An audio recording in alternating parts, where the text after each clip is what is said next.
तो बच्चों आपका स्वागत है एक और नए वीडियो में। तो आज हम लोग पढ़ेंगे धातु और अधातु क्या होती हैं। धातु अधातु पढ़ेंगे। इसके बाद धातुओं के रासायनिक गुण धर्म पढ़ेंगे।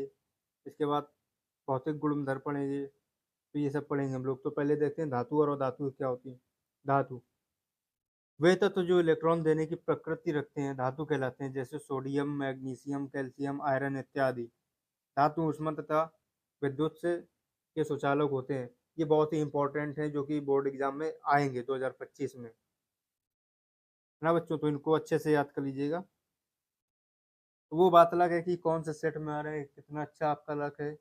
आएंगे जरूर ये। अब सेट बाय सेट होते हैं ना एग्जाम, कौन से सेट में जा रहा है, तो ये आपको देखना है, इसलिए तैयारी करके रखो आप।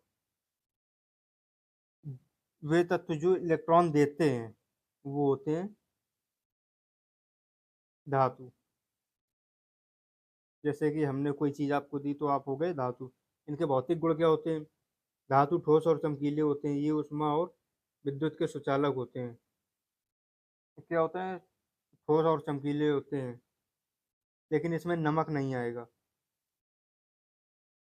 ऊष्मा के या विद्युत या ऊष्मा के सुचालक होते हैं। जैसे कि विद्युत का मतलब, कोई हमने लोहे की रॉड ली तो उसको अगर वायर से कनेक्ट किया, इलेक्ट्रिसिटी उसमें चल रही है, तो क्या होगा, हम लोगों को करंट लगेगा। ऊष्मा जैसे हमने गर्म, कोई भट्टी जल रही उस साइड में गर्म किया, तो जिस साइड आप पकड़े हैं दूसरी साइड उधर भी गर्म लगेगा आपको।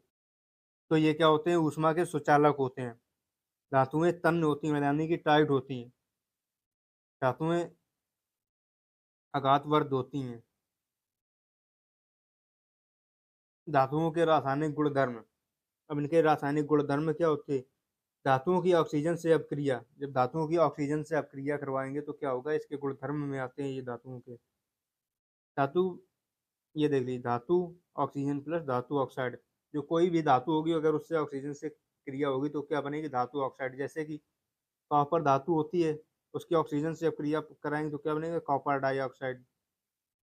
एल एल्यूमिनियम होता है, उसकी ऑक्सीजन से क्रिया कराएंगे तो क्या बनेगा, एल्यूमिनियम ऑक्साइड। उसी प्रकार से मैग्नीशियम, ऑक्सीजन से क्रिया कराई, मैग्नीशियम ऑक्साइड बना। ठीक है बच्चों, आई होप इतना आपको समझ में आ गया होगा। अब क्या होती है अधातु। अधातु क्या होती है, वे तत्व जो इलेक्ट्रॉन लेने की प्रकृति रखते हैं अधातु कहलाते हैं, जैसे कि क्लोरीन, ऑक्सीजन, कार्बन इत्यादि। ये क्या करते हैं, इलेक्ट्रॉन को अपने अंदर लेते हैं, अपने में समा लेते हैं।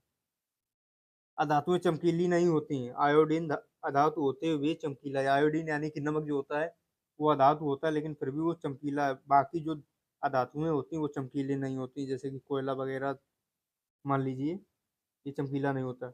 ये अधिकतर कठोर नहीं होते हैं। लेकिन इसमें एक चीज कठोर होती है, क्या होती है, वो है कार्बन। कार्बन का अपर रूप जो होता है हीरा, वो बहुत कठोर होता है।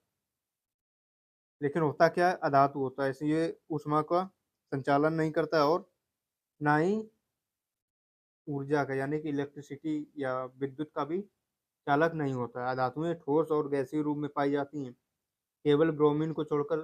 जो तरल रूप में पाई, जो ब्रोमीन होती है वो तरल होती है, यानी कि लिक्विड होती है। ठीक है सर। अब क्या, आयनिक, यौगिक तथा उनके गुणधर्म। आयनिक यौगिक क्या होते हैं, विपरीत आवेशित, जो विपरीत आवेशित आयन एक दूसरे को आकर्षित करते हैं तथा मजबूत स्थिर में विद्युत बल में बंधकर आयनिक यौगिक बनाते हैं। ये आयनिक यौगिक होते हैं। जैसे कि हम आकर्षित करते हैं क्या, विपरीत आवेशित, यानी कि जैसे चुंबक होता है नॉर्थ साउथ को एक दूसरे की ओर आकर्षित करता है, यानी कि खींचता है, तो वो क्या होता है, ये भी होते हैं आयनिक यौगिक। आयनिक यौगिक के क्या गुणधर्म क्या होते हैं, नंबर एक, भौतिक प्रकृति।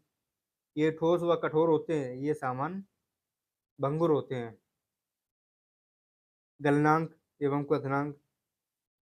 गलनांक और क्वथनांक क्या होता है, आयनिक यौगिकों का गलनांक व क्वथनांक बहुत अधिक होता है, यानी कि जब ये इनको गर्म करेंगे तो बहुत ज्यादा ताप पर ये गलते भी हैं और उबलते भी है। क्वथनांक जमते भी हैं बहुत ज्यादा अधिक, यानी कि बहुत अधिक माइनस जब टेम्परेचर ले जाएंगे तब ये जमेंगे भी, और अधिक ताप पर ये उबलते हैं। घुलनशीलता, कब ये घुलते हैं, आयनिक यौगिक प्रायः जल में घुलनशील हुआ केरोसिन, पेट्रोल जैसे विलयन में अम्लीय होते हैं। जल में ये घुल जाते हैं और केरोसिन जो पेट्रोल या डीजल होता है उसमें ये नहीं घुलते हैं। कौन? आयनिक यौगिक। विद्युत चालकता, अब ये क्या होती है?